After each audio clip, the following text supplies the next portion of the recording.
You need to turn yourself into the Washington County Jail. I'm not even addressing the attorney issue at this point. Your Honor. You have counsel. And if Ms. Richards is a high-risk pregnancy, then why is she testing positive for drugs? I still, at that point, don't have any tests. No test, no test, no test. She needs to appear here.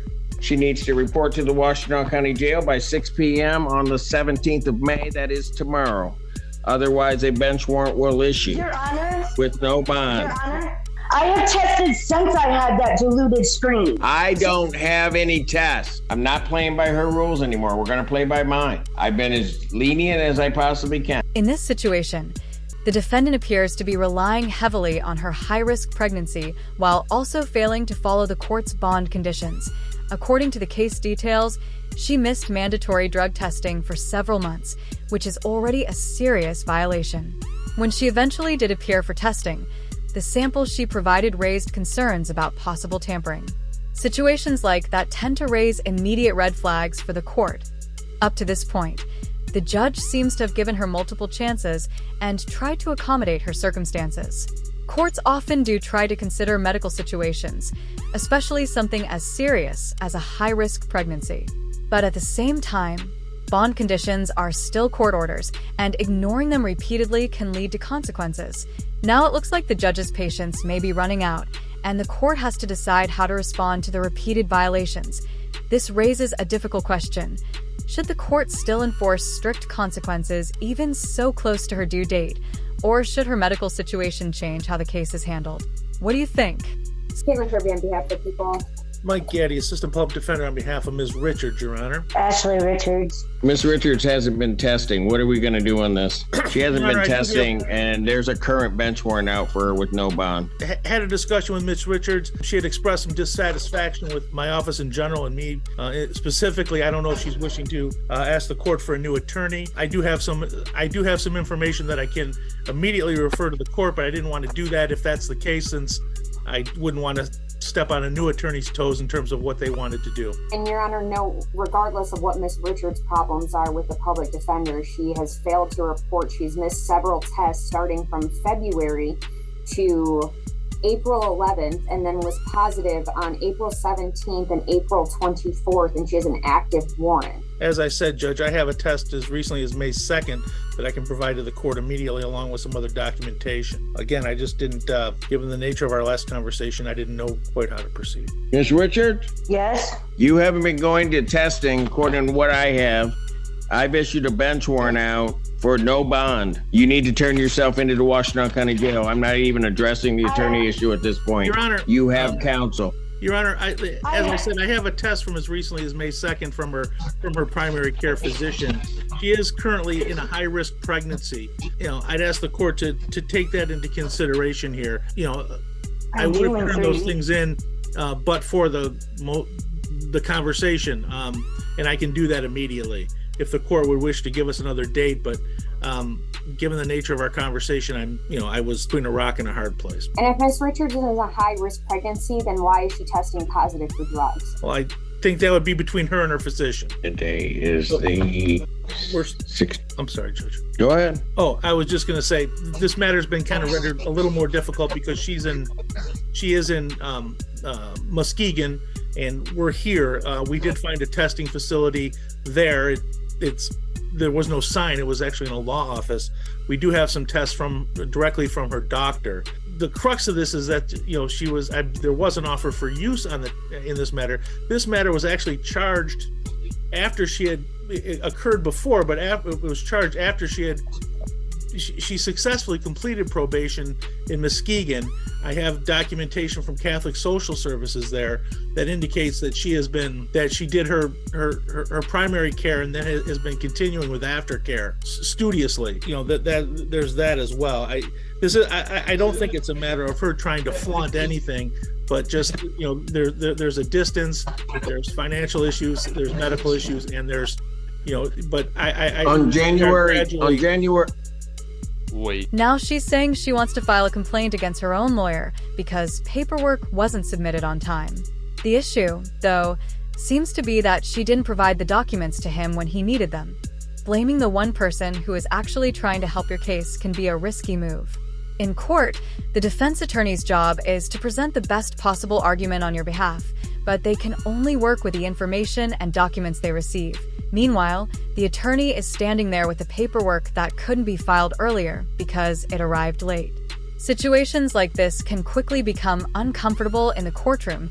IT also shows how important communication and cooperation are between a defendant and their lawyer. When that relationship breaks down, it often makes an already difficult case even harder to manage. What do you think about this moment? Is she being unfair to her attorney? Or do you think there might be more to the story? Share your thoughts.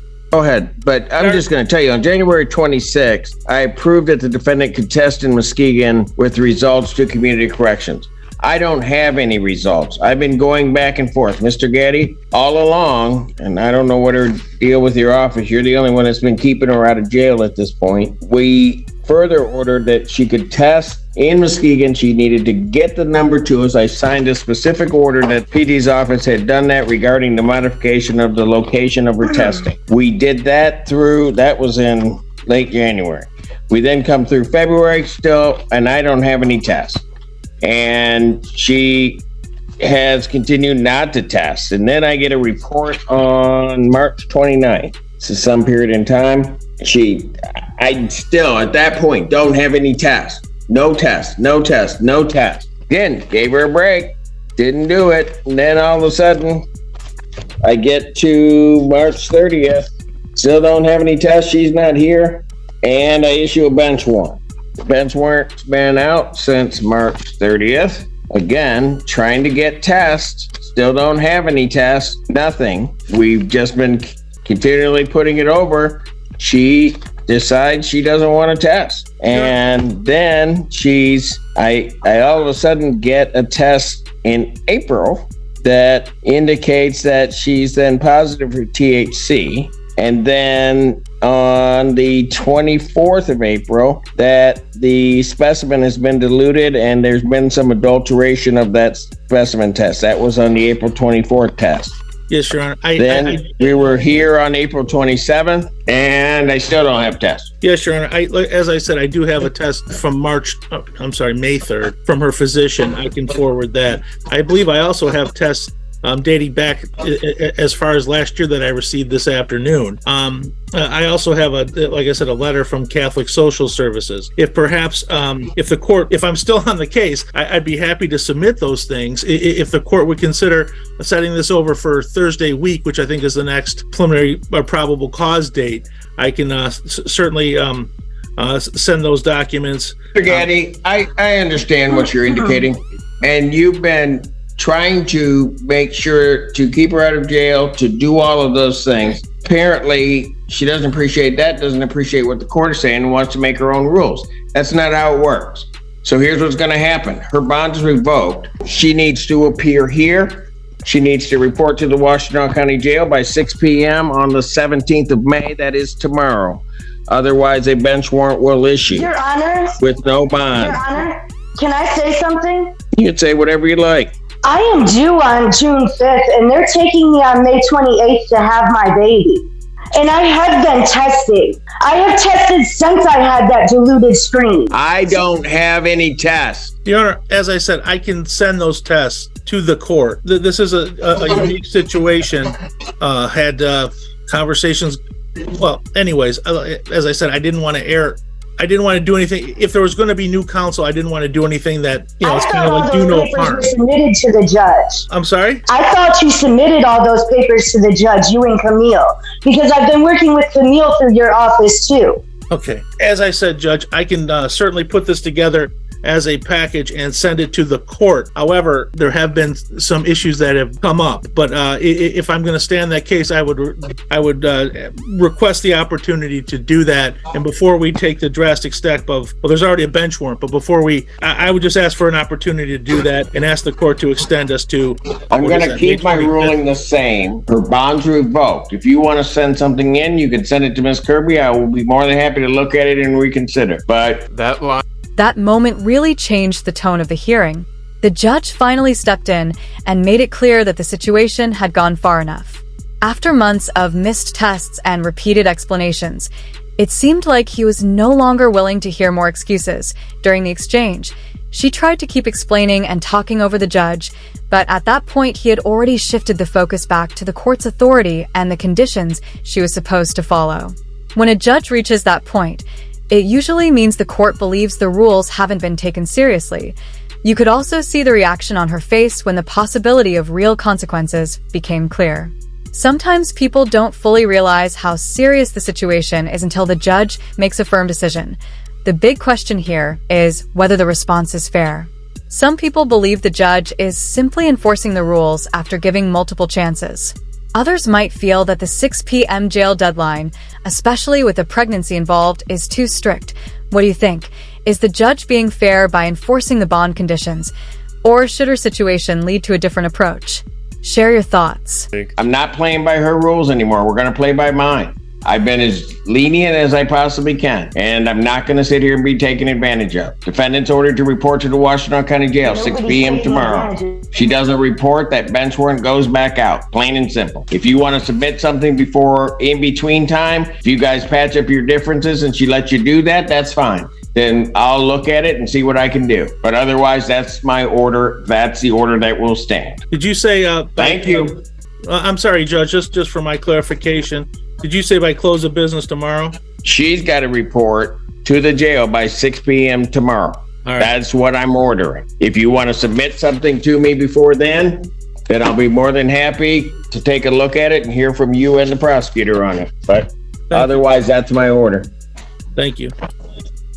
The defendant tried to lean on her pregnancy and a series of excuses, but the judge clearly saw through months of missed drug tests and silence. At the end of the day, the court had already given her multiple opportunities to comply and my opinion. Giving her until 6 p.m. to turn herself in or fix the situation was actually a pretty fair compromise. It showed that the judge was still willing to give her one last chance, even after everything that had happened. The reality is that having a medical condition doesn't make someone immune to the law. Courts can show compassion, but responsibility still matters. Actions, or even lack of action, can have real consequences.